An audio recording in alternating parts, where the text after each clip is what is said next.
Hello and welcome back to another episode of Injustice For All MMA. My name is David, and this episode is for UFC Fight Night Edwards versus Brady. This is 2 weeks late. No one probably cares about this card anymore. It's 3 a.m.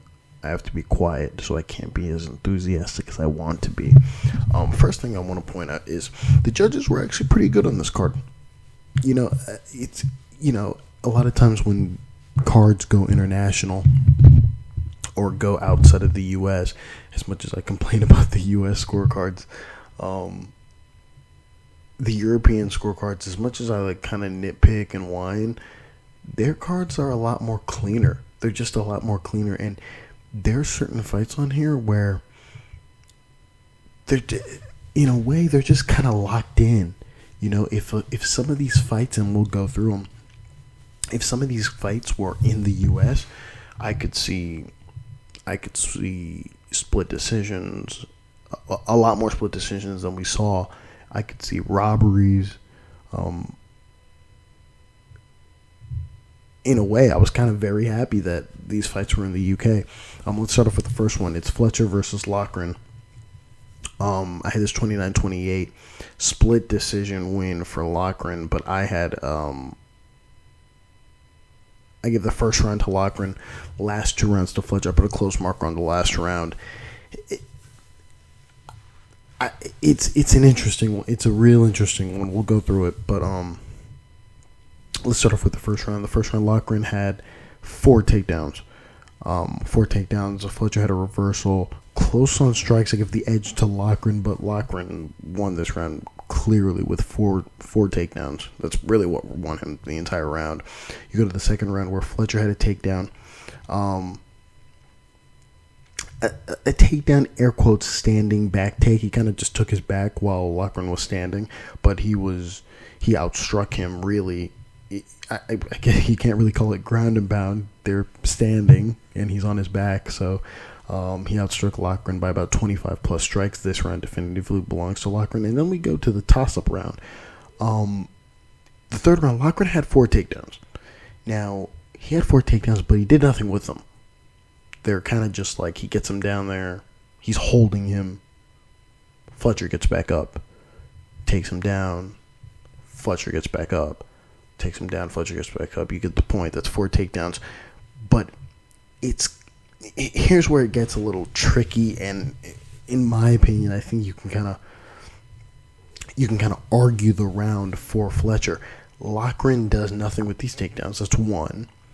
And up until the final sequence, we're pretty even on strikes. Up until that final sequence, we're equal on strikes. If you know me, I'm giving the edge to the person with the better striking. But looking back on it, I think this is the correct decision for the fact that for essentially 4 plus minutes, Fletcher's getting out-grappled. He's getting out-grappled. The strikes are even, and it's up until that final second that Fletcher lets out a combination of strikes that just land cleanly on Loughran. And on my count, he outstrikes him by about 8 plus strikes. Now, if he had outstruck him throughout the round, and then Loughran had the 4 takedowns and did nothing, I think this would have been a win for Fletcher. But the problem is, because Loughran got all these takedowns in the first 4 minutes, and there was no offense from Fletcher. There's no offense from Loughran other than the takedowns. This round belongs to Loughran. So, in a way, I put a close marker on it to be objective. Looking back on it, I think I'm probably wrong. But I still put a close marker on it. So yeah, there you have it on that 29-28 to Fletcher on my scorecard, split decision, but it went to Loughran. You go to the judges' scorecards. Anders Olsen, his scorecard reflects mine. He gave the last 2 rounds to Fletcher, first round for Loughran, and then Vito Paio and Ben Cartlidge, their scorecards are the same. They give the first and the third round to Loughran.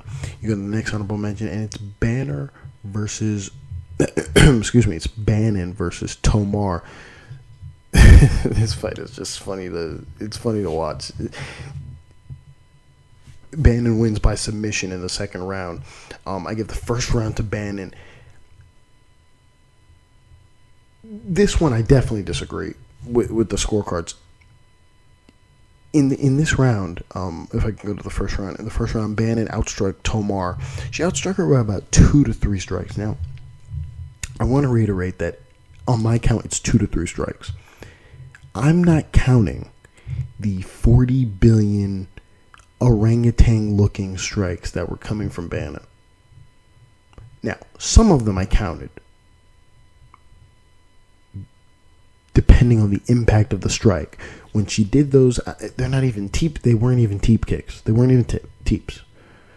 They were push kicks, and many of them were impactful. Many of them pushed Tomar back. Many of them stopped Tomar. When Tomar was coming forward, Bannon would throw that push kick at the exact time Tomar was coming forward, so I counted that as a strike. Right, certain times that she landed that strike, it made sense, but most of the time it was just to keep Tomar at bay, and I wasn't counting them at a certain point. Not even at a certain point. And when the fight began, I wasn't counting a lot of those strikes. So even though I wasn't counting a lot of those strikes, I still have Bannon up on legitimate strikes by about 2 to 3 strikes. I think she wins this round legitimately. My problem is, because Tomar was doing, because Bannon was doing all the weird, goofy actions with that foot, I think some of the judges just didn't take her strikes seriously.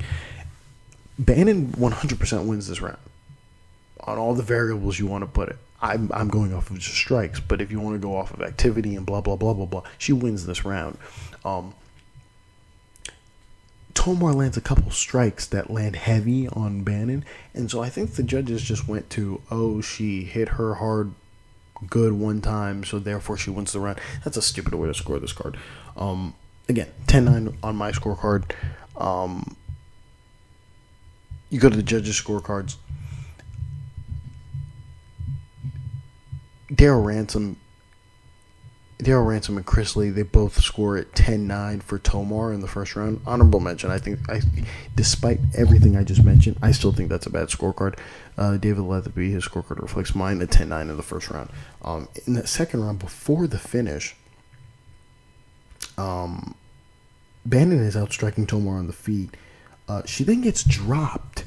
She gets dropped with a head kick, and then that leads to the armbar finish by Bannon. So that's kind of interesting. She was basically losing. She was on her way. I won't say on her way to losing, because who knows what else happens if she doesn't get the armbar. But she was losing up until the fact that she got the finish. So there you have it on that. Again, the next honorable mention, and it's Duncan versus Pulyaev, 30-27. 30-27 on my scorecard. You go to the whole thing. Duncan outstruck Pulyaev, mostly in the clinch by about 20 plus strikes. In the second round, Duncan, this fight was hellishly boring to watch, but it is what it was. Second round, Duncan outstruck Pulyaev by about 8 strikes. Here's where I started to get mad at commentary. There's many times to get mad at commentary. Commentary was actually pretty chill and kind of fun to listen to. My favorite color commentator is John Gooden. John Gooden is just he's beautiful. I love John Gooden. Anyways, Bisping, who pisses me off every time he opens his mouth, said something that really irked me. It really made me mad, because his bias was really his bias was in form tonight. And you know me, I get mad at Felder for being biased towards the Philly guys, which happened tonight, or happened on this card, but it was cut in half by the amount of bias coming out of Bisping's mouth. But anyways, sometimes I don't know whether Bisping's being honest stupid, or just biased. And I'm going to chalk it up to being so biased that it doesn't even make any sense. In the second round, Duncan is pushing the pace on Pulyaev. He's not outstriking him by so much that this point even needs to make any sense, but he's definitely pushing the pace, and he's throwing a lot more strikes than Pulyaev is. This is the first time I've heard this in a very long time, because this has happened before, but this is the first time I've ever seen this. Bisping, out of nowhere in the second round, starts to notice that Pulyaev just isn't being active, and so then argues that he's being timid, which, okay, that's fine, but then he starts to argue timidity, meaning that this fight possibly could get stopped off of inaction.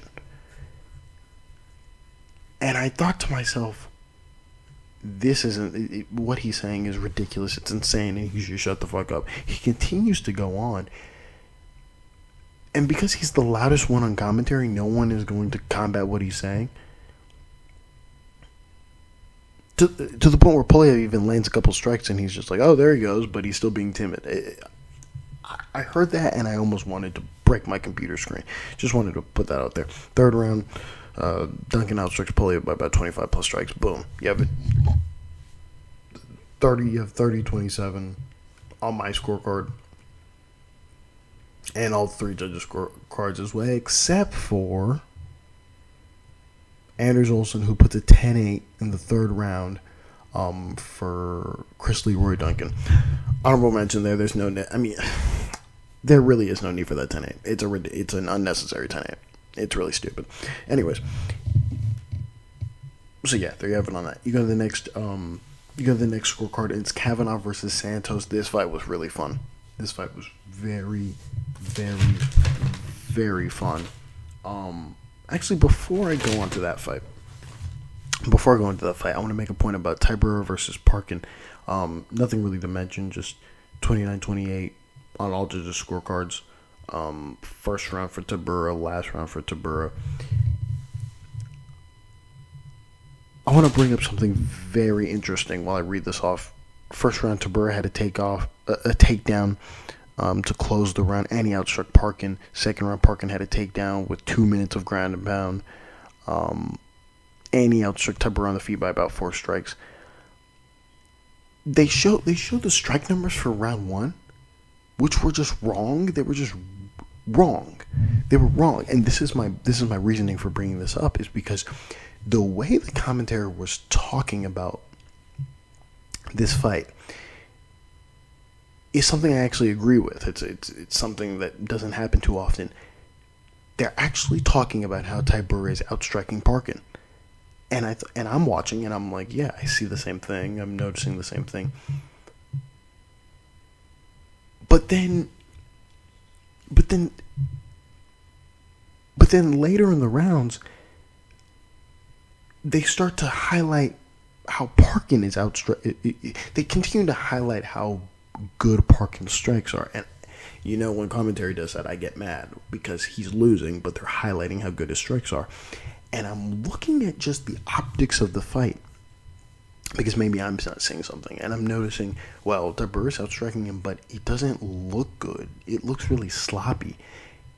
And if this fight were in the U.S., there's a possibility we get a split decision or even a robbery here. So that's just something I really wanted to note.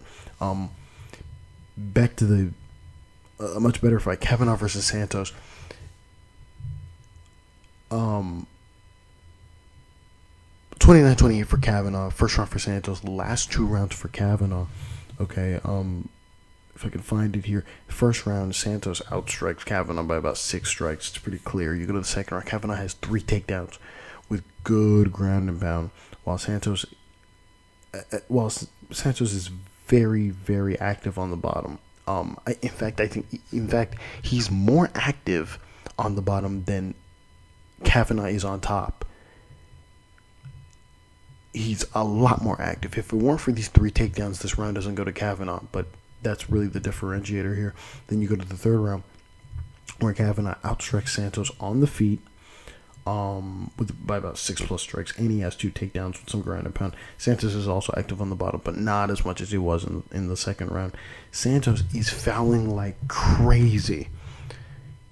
He's fouling like crazy. I mean, just everything. He's just fouling non-stop to the point where I just don't even understand what the fuck is going on. It's just constant fouling.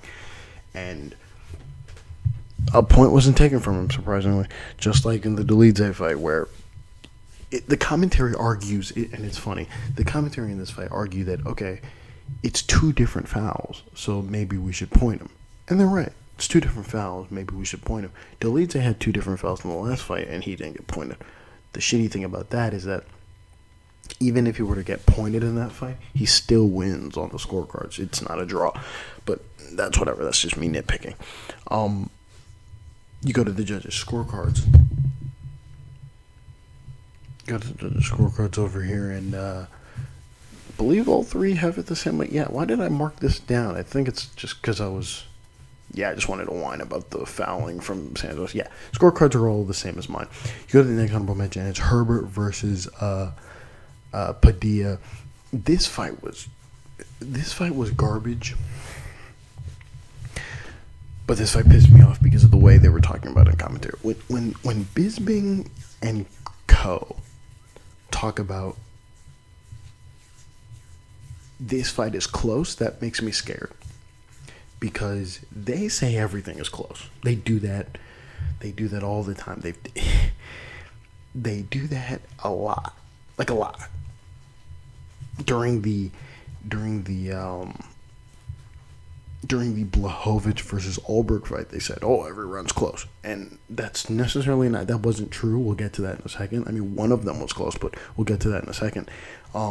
They say everything's close, so when they say that, that just means they don't know who's winning because it's boring, and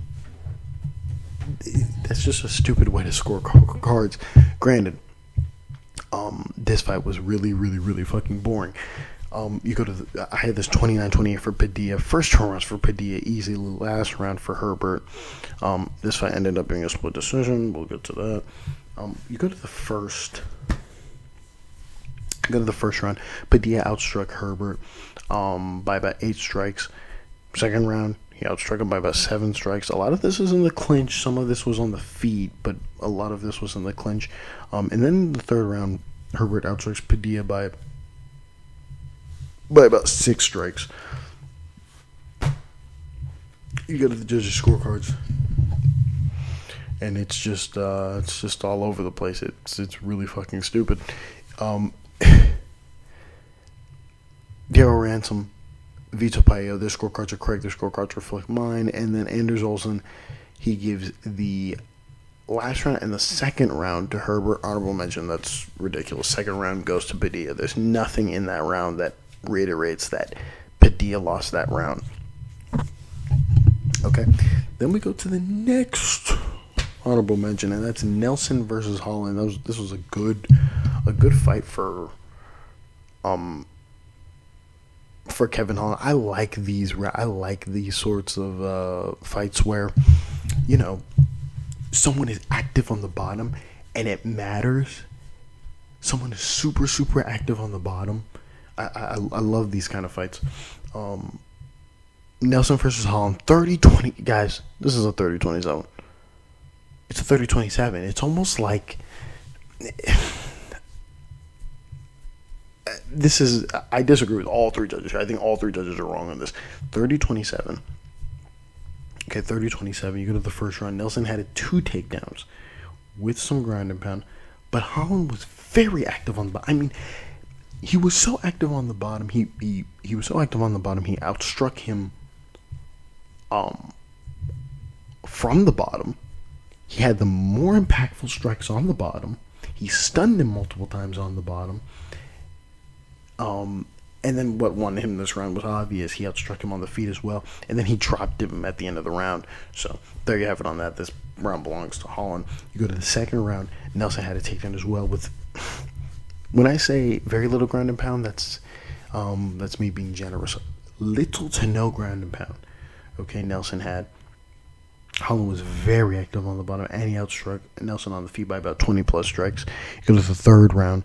Nelson has a takedown with some ground and pound, and he has a submission attempt. That's not really in, but whatever. He has a submission attempt. Holland outstrikes him on the feet. Okay, he outstrikes him on the feet by about 15 plus strikes. So Nelson gets a takedown, a little bit of ground and pound, gets the submission, or has a submission attempt. It results in nothing.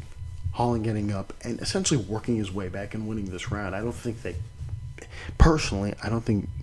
Nelson did enough to win this round. So I won't stand on it because all three judges had it for Nelson, and I just read back the description, so I could be wrong, but I disagree with their scorecards. I'll put it that way. We go to the next honorable mention, and this was another fight that the commentary was like, it's close because it's micro boring. Blachowicz versus Ulberg. I had this 30-27 to Ulberg. Close marker in the first round. What are these?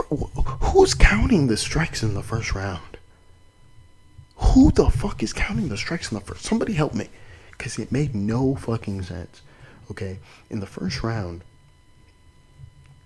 if I can find it here real quick. In the first round, it's close on strikes with the edge to Ulberg. Ulberg's up on strikes by about 2 strikes. They say Blachowicz is up by about 5-6 strikes or something. And I'm thinking to myself, he just got outstruck.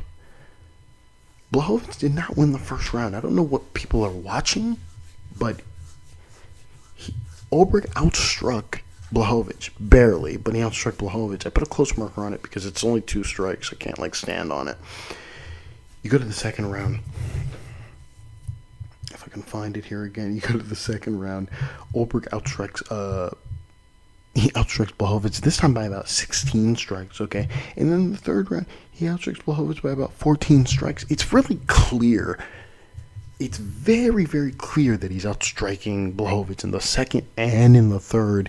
Yet, the commentary, Bisping, continues to go, it's close, when the only close round is the first round. But that's whatever. You go to the judges' scorecards. David Leatherby, his scorecard reflects mine. No, I'm lying. None of their scorecards reflect mine. David Leatherby, he gives the first 2 rounds to Ulberg. He gives the last round to Blachowicz.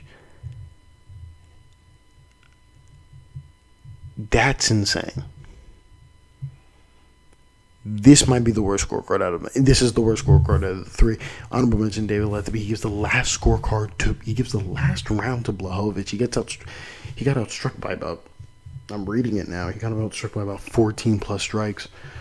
Nonsense. Honorable mention, David Leatherby. Vito Paio and Ben Carlos, their scorecards are the same. They give the first round to Blachowicz. That's understandable. And the last 2 rounds to Ulberg. Boom. Then you go to the main event. To be honest, I knew who had won already because I saw a meme of Edwards looking gassed. I think that was the premise of the meme. But I didn't watch the fight. Alright, so now that I've watched the fight, Edwards versus Brady. Brady wins by 4th round guillotine submission. First round I gave it 10-9. Second round I gave it 10-8. Third round I gave it 10-9. That's my scorecard. In that first round, Brady outstrikes. He's outstriking Edwards on the feet. This is the shit that pissed me off. Before this fight even starts, they're already in full bias mode. Felder's already glazing Brady because go Birds or something. Then you have Bisping in the pocket of Leon. The fight starts. And then, oh my God, if I was in commentary, I would have shat all over Bisping. The fight starts, and Brady is legitimately outstriking Leon. And either it's because Bisping can't see out of one eye, or he's just so enthralled with Leon that he fails to see that Leon's getting outstruck. Not only does he fail to see that Leon's getting outstruck, but when Leon throws a strike, he has to proclaim that, well, he's the crispier striker. Now, I'll give bail and say that maybe he's just saying that, like in general, that he's the crispier striker. But why is that the time to say that when the fighter who's the crispier striker is getting outstruck? And this is before he gets the takedown. So we can't do the whole like, oh, his hands are low because he's trying to deter the takedown. No. He's getting outstruck straight up.